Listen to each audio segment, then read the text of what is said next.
RX 6000, it's practically here and upon us. The RTX 30 series continues to be plagued by supply issues, and this two-front conflict that AMD finds themselves on between Intel and NVIDIA continues to intensify. So how will NVIDIA respond? Let's talk about it. But if this is your first time to the channel and you want to learn more about building PCs and other gaming related stuff, consider clicking the subscribe button and notification bell so you don't miss a thing.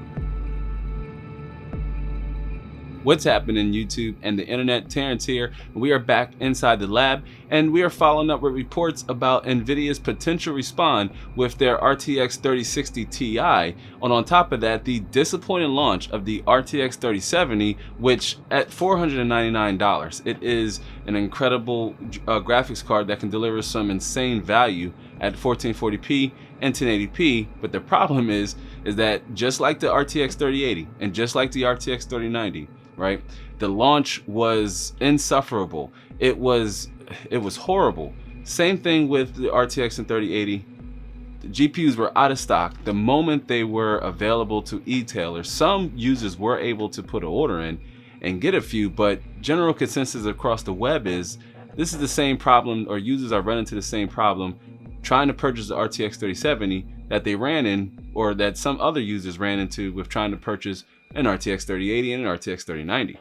The RTX 3070 will offer solid performance for $499. At least that's the cost of the reference model, the reference cooler from NVIDIA, which it's important to note that NVIDIA gave exclusive selling rights to Best Buy. So if you want to purchase one of these graphics cards, first of all, they have to be in stock at your local Best Buy, which in my area, they were all out of stock, as far as at least I was even willing to travel. But at $499, the graphics card is offering an incredible amount of value for 1440p gaming and potentially even 4K gaming and high refresh rates at 1080p. But the problem is this graphics card can't be found once again, and NVIDIA is telling us that we can expect, they expect their supply to not meet the demands of gamers and consumers at least until 2021. And that sucks, because I'm actually rooting for NVIDIA. If they were actually able to meet the demand of gamers, I too would have went ahead and picked up an RTX 3070, because at $499, the performance value it's offering at 1440p is just insane. But then here came the RX 6000 series. AMD revealed their RX 6000 series GPUs, toting some incredible performance metrics, which we're going to talk about a little bit more in this video. But they showed benchmarks at 1440p and 4K, which the RTX 3090 and the RX 6000 traded blows. In about 10 games, they broke even. But let's put this into perspective. The 6900 XT is a $1,000 graphics card, right, with 16 gigabytes of GDDR6 VRAM.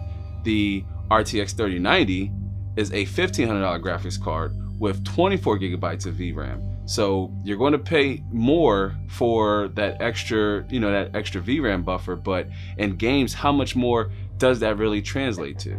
We'll have to wait and see until the embargo lifts and reviewers, some of the larger tech tubers, they're able to share some of the benchmarks to really see how much faster is the 6900 XT.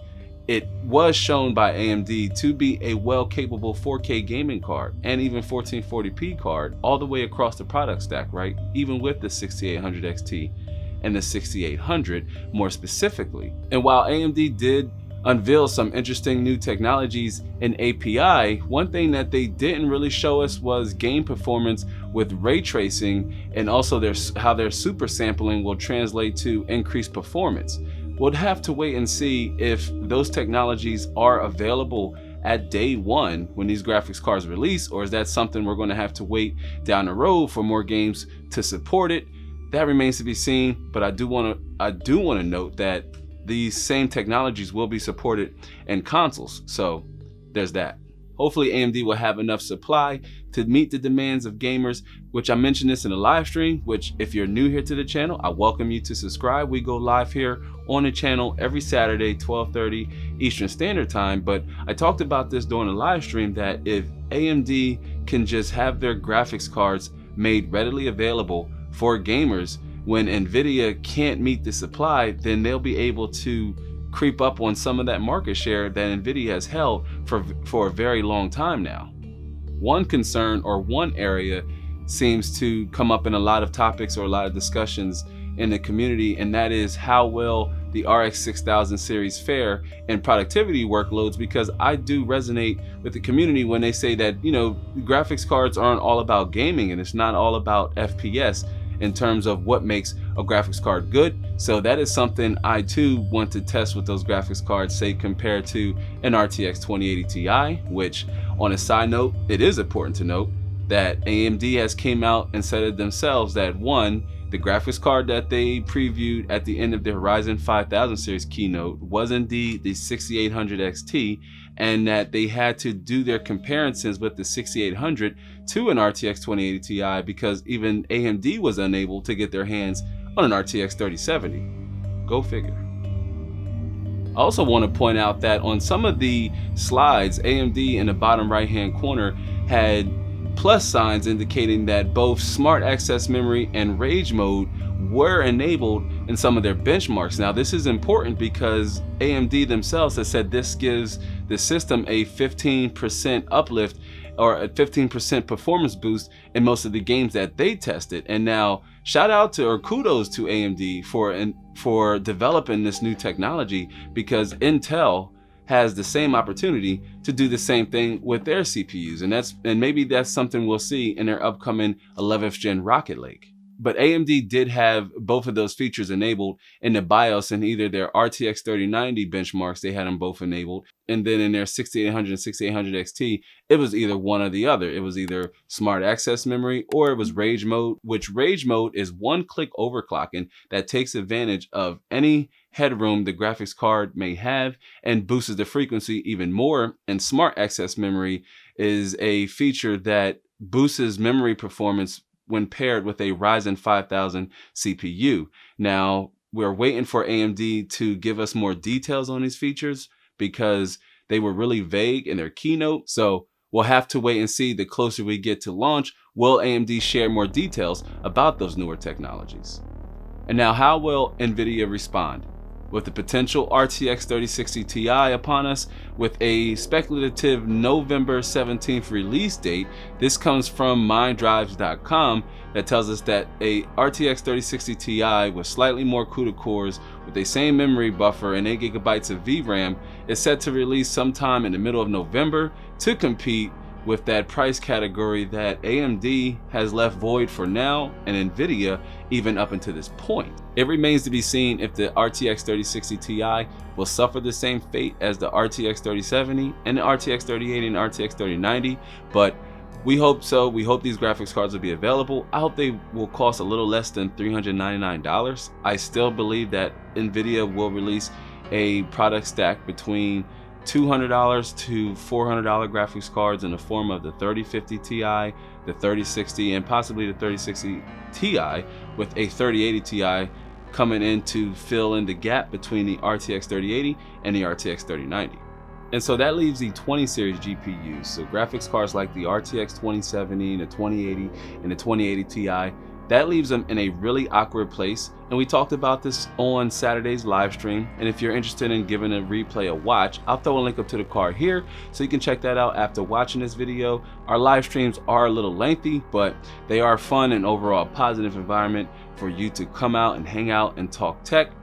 But, you know, where does this leave the used market for those graphics cards? Because we should see a price drop, right, on the used markets for 2080s and 2080 Ti's and 2070s, but that's either A, should AMD able to meet the demand, the gamers' demands for the RX 6000 series, and if NVIDIA stock is able to normalize by at least early 2021.